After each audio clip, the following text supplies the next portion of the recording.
there, I'm board certified professional organizer Kathi Burns. I'm really glad you're here. This podcast is designed for busy entrepreneurs just like you who want to take better control of your business and move forward with less stress and more success. If this is your first time listening, then thanks for coming.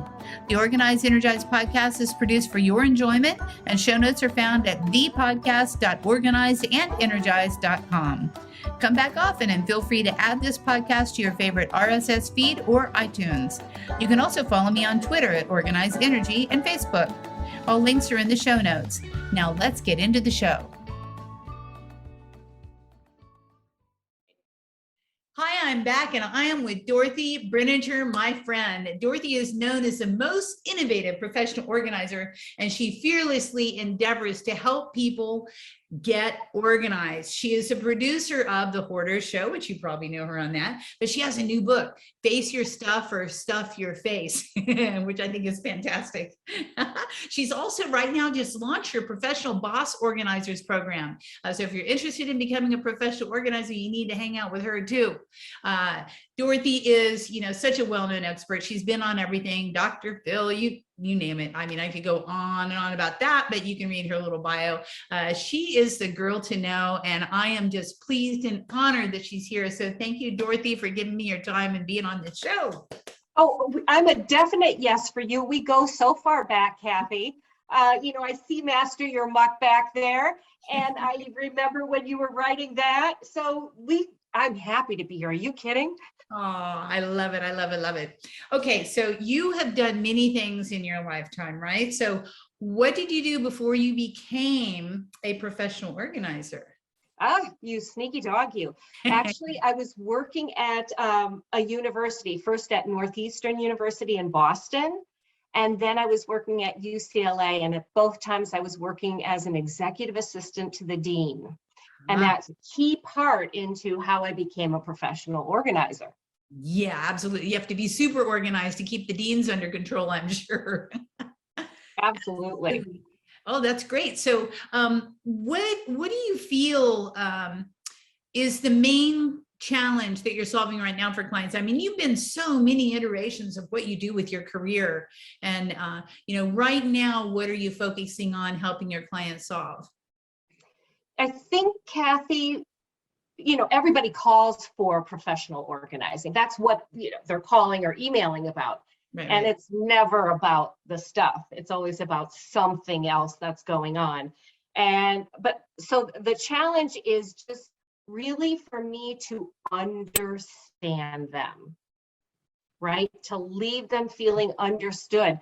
Yeah, we do the organizing, but if people don't feel understood, that stuff will keep coming back up again, whether it's hoarding, or whether it's depression, or whether it's, feeling of poor mental health, or weight gain, or a divorce, or losing a job. I could go on and on about what it is. Mm-hmm. It's never about the stuff. It's always about this other thing. And so the challenge that people need, they want, they're asking for, it's not even a challenge. It's just they are desperately wanting to be understood, especially in a time of chaos.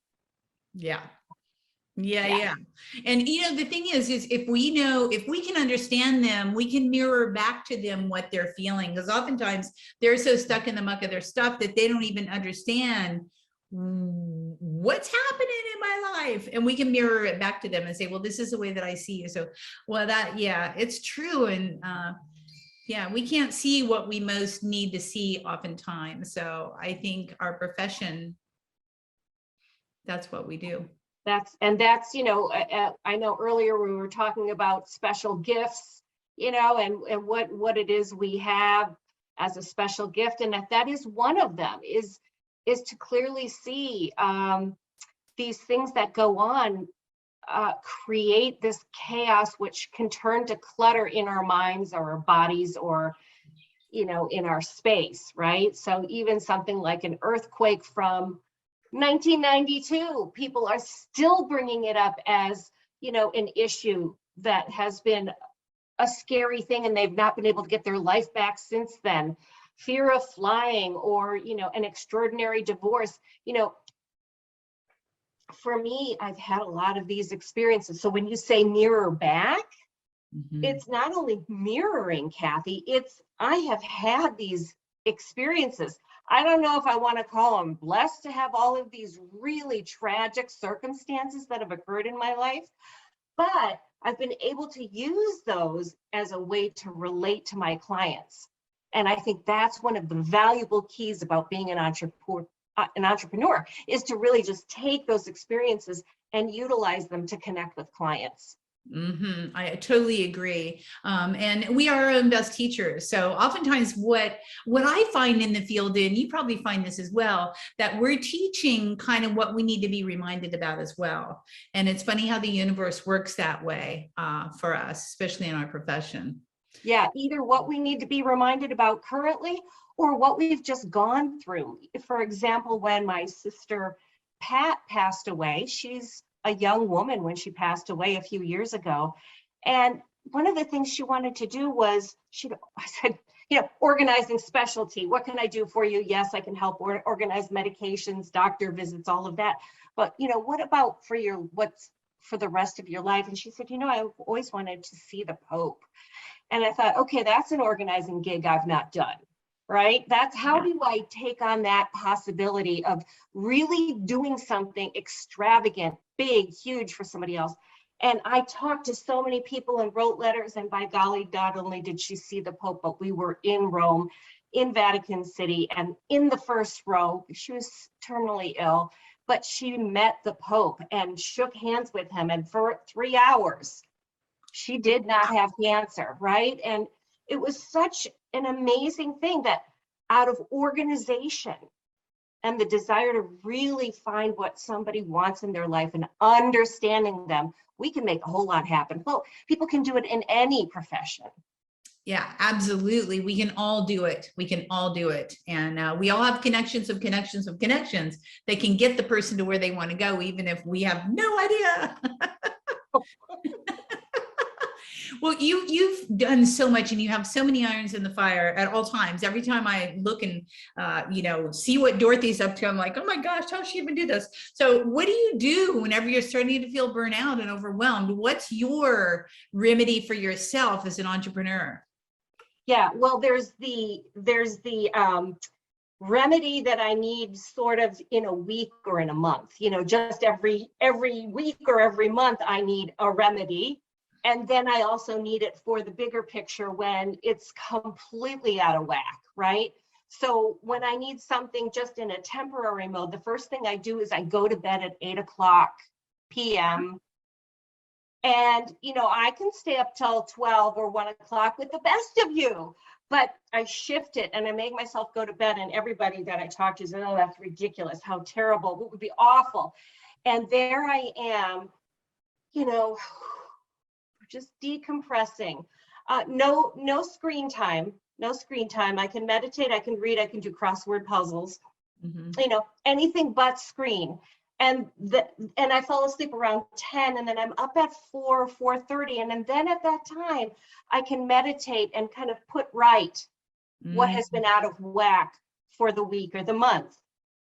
However, awesome. So it's bedtime for me. That's what it is. You go to bed early and you're going to be, inspired and ready again to readjust what you thought you had to do the next day, which isn't what we have to do if you just take a moment to breathe. And it's that same kind of behavior or that same kind of remedy that I use when life is overwhelming. So when I did have a divorce, when my sister was dying, and I had to commute back and forth, I had to cancel all of my speaking gigs. I had to do all these things. It's the same as going to bed at 8:00, except it's on a bigger scale. It's like stopping work for about a week, putting everybody on alert to say I have to regroup. And I bring out the calendar and I just put in all that self-care time. Yeah, morning walks, entered back in again, meditations, brought back up again, just level it back out and get healthy. And then I can regroup and go again. I love that. Put yourself in timeout. Say, time. Put yourself in timeout. Do you get up every morning at 4:30 usually? Is that your No, I'm a 6 o'clock person, sometimes a 7 o'clock person. But if I go to bed at 8 o'clock, usually I'm up, because that's 8 hours. I've slept, but it's the good sleep. And then I get that extra time in the morning. It's there. It's just automatically there because I went to bed early. Now it's there for me to really look at how I need to shift and manage the overwhelm.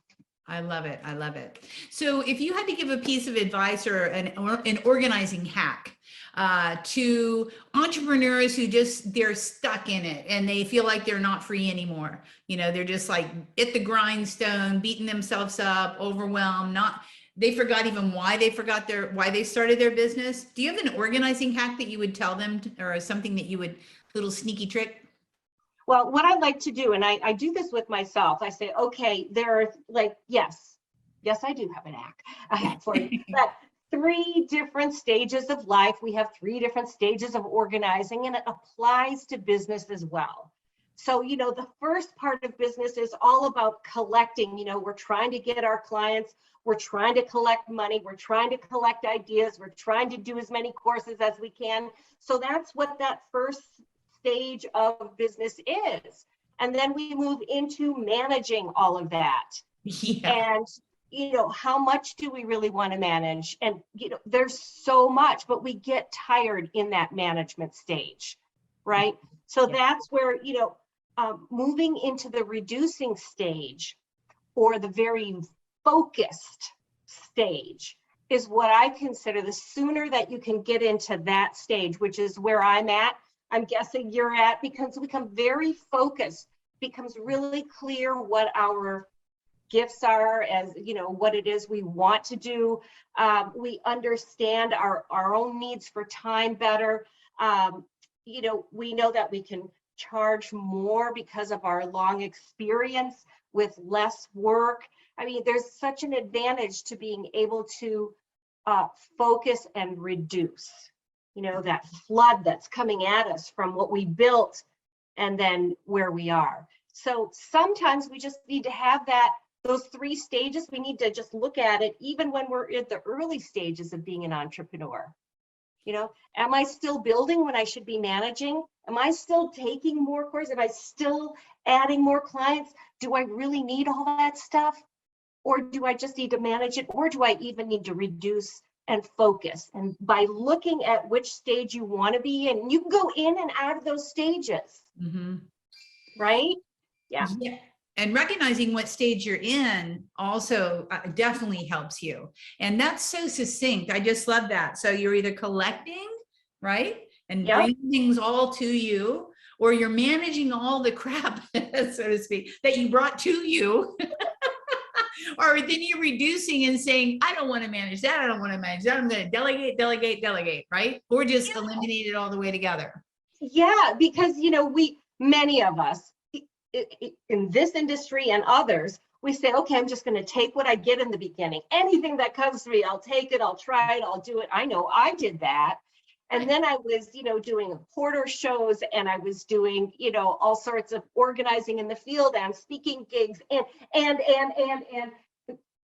which of these things become most important? To reduce it again back to where it needs to focus, where I need to focus. Brilliant. That's good advice for all of you people out there who are entrepreneurs right now, and you're just feeling like you're stuck. Figure out what phase you're in. I love that. Okay, so what's the one lesson in all your careers? I call it careers as a professional organizer because I've seen you so many iterations. What's the lesson that this business has taught you? Yeah, I'm going to think about that. I wrote a few things down, but in terms of the lesson for all of this is the intuition that I would ignore. The lesson is that, and that's where I think I was in those 3 stages. When you get to reducing or focusing, did I say that? Repetitively on the 1, maybe 2 things. The lesson is I have, I have another one after this too. Okay, good. Yeah, one more after this, but just getting focused on the one or two things because I was spread so thin. You know, I had satellite offices, just so many things going on, and all of them were working, but it was workaholism that allowed it all to stay intact, which makes no room for healthy body, makes no room for healthy relationships, all of that. So, you know, that's the lesson, is get really focused on what it is, the one or two things at a time that you want to be doing. And then, well, I'll just leave that one for now. Yeah, I'll leave that one for right now. And I'll have another one shortly. People. Okay. Yeah. Well, I could do it right now. Okay, let's hear it. Okay. So the other one is, I was always a lone ranger. You know, and because I'm organized, you know, and determined and have a certain level of drive, I can do just about anything by myself, including changing a tire. And that's, again, I've had to learn everything the hard way. I've had to make a lot of apologies to some of my own colleagues, but, you know, I wasn't up for partnering and learning and doing things with other organizers or with other business partners. And that has completely changed. And it's so much better. Yeah, it's better with others. You know, I have that same kind of obstacle myself, as wanting to be the solopreneur, the autonomous person that doesn't need anybody to do anything. And, you know, it doesn't work that well. So I'm in the process of learning that as well. And that's part of the reason why I'm doing the podcast, kind of collaborate and, you know, get juice from other people and connect to other people as well, and learn that I'm not alone, because everything that's been happening on this podcast is things that have happened to me. It's everything that happens to us generally is happening to other people as well. And so there's a wealth of knowledge and a wealth of database and input that we and support, right? That we can receive. Yeah. So what did you do to overcome being a lone ranger? I want to know this. How do you break out of that, Dorothy? Yeah, this one was a tough one, because when you have it all like that, somebody's got to help pry it open. And if somebody else isn't helping you pry it open, you've got to do it for yourself. So I made a decision that I was going to share my company. I was going to share in the financial success, share in the decision making, share in. So I brought in a lot of people to have a CEO of my company, instead of me being the CEO, the founder, the owner, the organizer. Right. Come on, Dorothy, stop it. I brought somebody in to do that.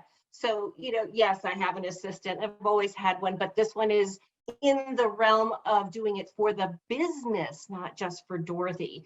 So it's the whole thing to overcome it was for me to open up and be, you know, say, I will give. Here, I have built 25 years of organizing. I will give you a piece of what I have if you will work with me. And, you know, that was, that's having to be quite humbling. That is quite humbling to do that. It is, absolutely. And, you know, it's just like with clients who like, let go. And they're like, no, I can't let go. And then once you start letting go, you're like, take more, have more. You can take it. This is wonderful. I'm so free. Analogy. See, organizing is everything. Yeah. Letting go is a muscle, you know, and letting go of control and sharing. I'm actually in the process of doing that as well with my company, is sharing the proceeds, sharing the business. You know, we don't have to be a lone wolf. We just like to be sometimes, but you know, but you know, in the phase again of the releasing and focusing on what makes us happy now, right? It's not the same as it did probably 10 or 15 or 20 or 25 years ago. Totally different thing, right? No, and you know what? I am 58 years old. And that whole thing about not sharing, I actually learned from my mother when I was 14. And I remember when I learned how to not share. And I was a gymnast. And, you know, I would win a lot of the gymnastics meet. I had my competitor, she won. We were both really, really good and always competed. She was on another team in high school. And one time between the events, she and I went back there and we started teaching each other some tumbling moves that we thought we saw in the Olympics. And my mother caught me doing that. you don't share that kind of stuff. You'll never win if you share. I carried that around for all these years. I know she was trying to protect me on the one hand, but it didn't, wrong advice. Yeah, it's the not enough syndrome, right? Yeah. So, oh boy, yeah. Well, I'm glad that's a good one to overcome that one for sure. Yeah. Yeah. I wish I knew where I got mine, but I'll do some exploring on that one. Call me, I'll let you know. So what's the best piece of advice that you would have for entrepreneurs who want to create more freedom within their business? Yeah, this is one of my favorite questions anyway, because for me, I like to build business around my personal values. So my advice is to decide, what are these areas of life? We all know areas of life, things like family or making money or going back to school or spirituality or traveling or public speaking, whatever it is whatever that is that you want for yourself on a personal level. So for me, I had a few, at different times. One, it was always making money. Now it's health and travel. Those are the two things that personally I want. So if I take personally what I want and I move that into my business goals and say, I want to do business as a woman who travels and as a healthy woman who travels. Now I have my focus, I have my understanding that when I travel, I'm always going to be carrying a laptop. I'm going to be looking ahead for clients.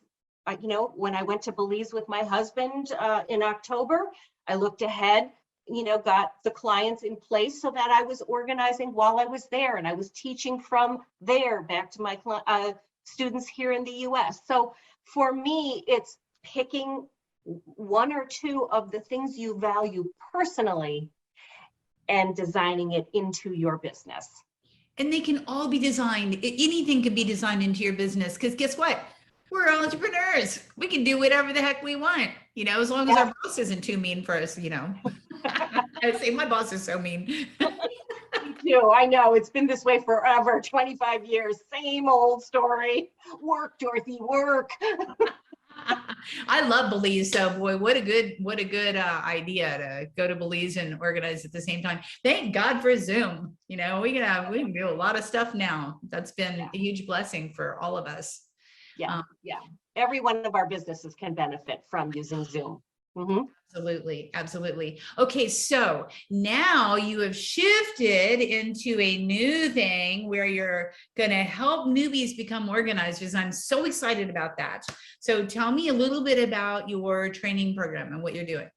I will, and that also happens to be, one of the valuable resources. What do you call it? The VP? Yeah, VFR, valuable free resource. Yeah, so that it ties into the same thing, Kathi, but when I look back, it's been 25 years of professional organizing, and I've designed my own systems. I also belong to a lot of groups like NAPO, which I love. I'm still a member and support, and the ICD, still a member and still support. But becoming a boss organizer is completely different, because it's this personality.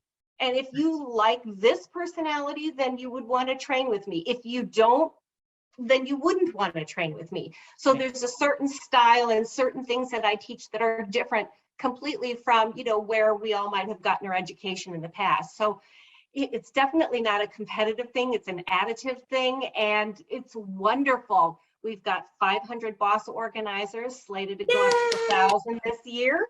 And the community is huge. Many of the organizers who get certified also come on the Hoarders television show with me when I'm doing the show.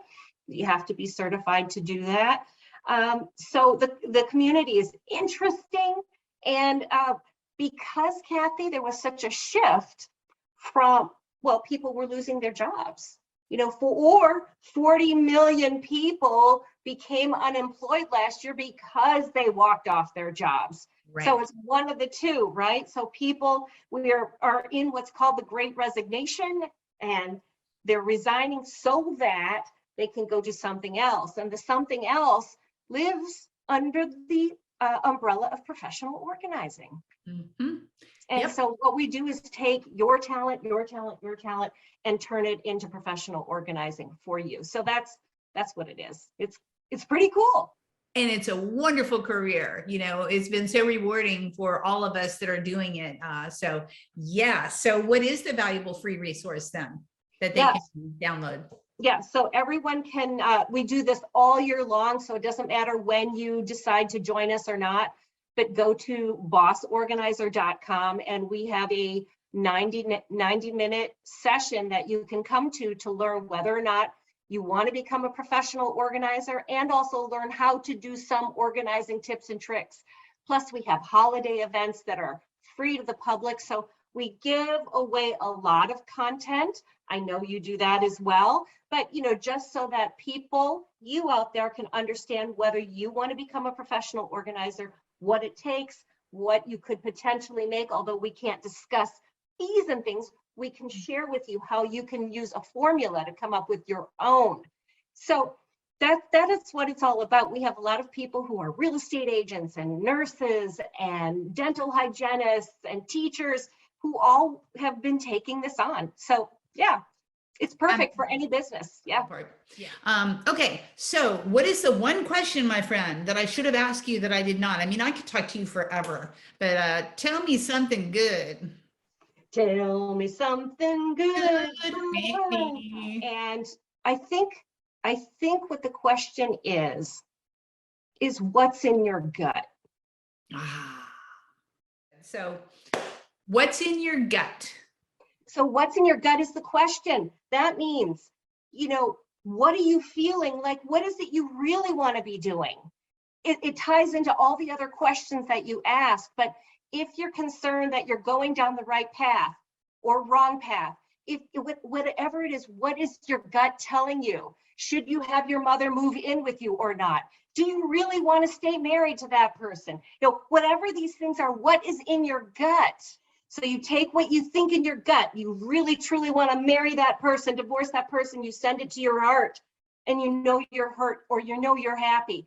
That's what you use instead of your brain. Don't use your brain to make those decisions. Go to your gut first, then your heart, whether it's business or personal.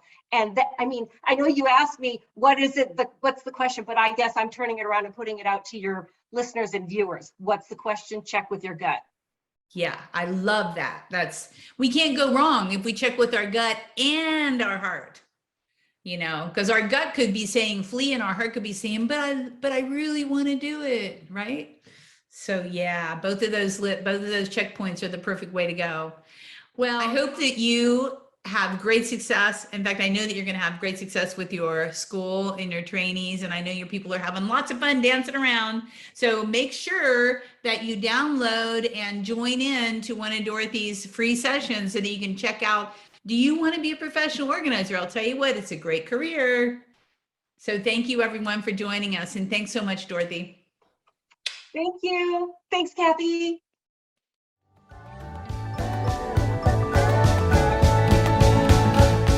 Hey, thanks for listening to this podcast. I hope you enjoyed this episode, and if you want to hear more, feel free to subscribe on the platform of your choice.